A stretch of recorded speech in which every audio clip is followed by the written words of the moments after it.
ഇപ്പോൾ സിനിമയിൽ ഈ ജംസ്കെയർ പരിപാടികളൊന്നും വർക്കാവുന്നില്ല. ആൾക്കാർക്ക് കുറച്ചുകൂടെ റിയലിസ്റ്റിക് ആയിട്ടുള്ള ഹൊറർ മൂവീസ് കാണാനാണ് താല്പര്യം. ആ കാരണം കൊണ്ടാണ് നമ്മൾ ഈ ഹോളിവുഡ് പ്രേതങ്ങൾ വിട്ട് കൊറിയനും തായ്ലാൻഡൊക്കെ ഉള്ള പ്രേതങ്ങൾ അന്വേഷിച്ചു പോകാൻ തുടങ്ങിയത്. ഇപ്പോൾ അവിടുത്തെ മൂവീസൊക്കെ നമ്മുടെ നാട്ടിലും ഭയങ്കര പോപ്പുലറാണ്.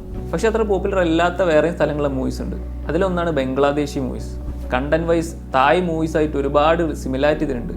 ഇന്നത്തെ നമ്മളെ വീഡിയോയിൽ ബംഗ്ലാദേശിലുള്ള ഒരു anthology horror thriller സീരീസിന് പറ്റിയിട്ടുള്ളതാണ്.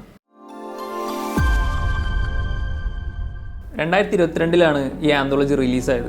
Bengali folk tail കഥകളെ ബേസ് ചെയ്തിട്ടാണ് ഇതിൽ ഓരോ എപ്പിസോഡ്സും. ടോട്ടൽ 4 എപ്പിസോഡ്സാണുള്ളത്. എല്ലാം ഒരു 20-30 മിനിറ്റിൻ്റെ ഒക്കെ ഉള്ളൂ. എനിക്കിതിൽ ഏറ്റവും ഇഷ്ടപ്പെട്ടത് ഇതിലെ ഫസ്റ്റത്തെ എപ്പിസോഡാണ്.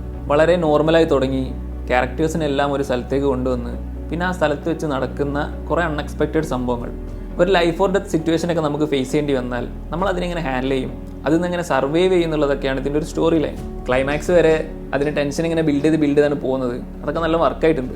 സ്പോയിലർ ഒന്നും ആവാതെ തന്നെ ഇതിലെ 4 എപ്പിസോഡ്സ് മാക്സിമം കാണാൻ ശ്രമിക്കുക. റെയിൻ ഡാൻസ് ഫിലിം ഫെസ്റ്റിവലിൽ ബെസ്റ്റ് ഇൻ്റർനാഷണൽ ഫ്യൂച്ചർ അവാർഡ് കിട്ടിയിട്ടുണ്ട് ഈ സീരീസിന്. അപ്പോൾ നിങ്ങൾ ആരും ഇതുവരെ ഇത് കണ്ടിട്ടില്ലെങ്കിൽ മസ്റ്റായിരുന്നു കണ്ടു നോക്കാവുന്ന സീരീസാണിത്.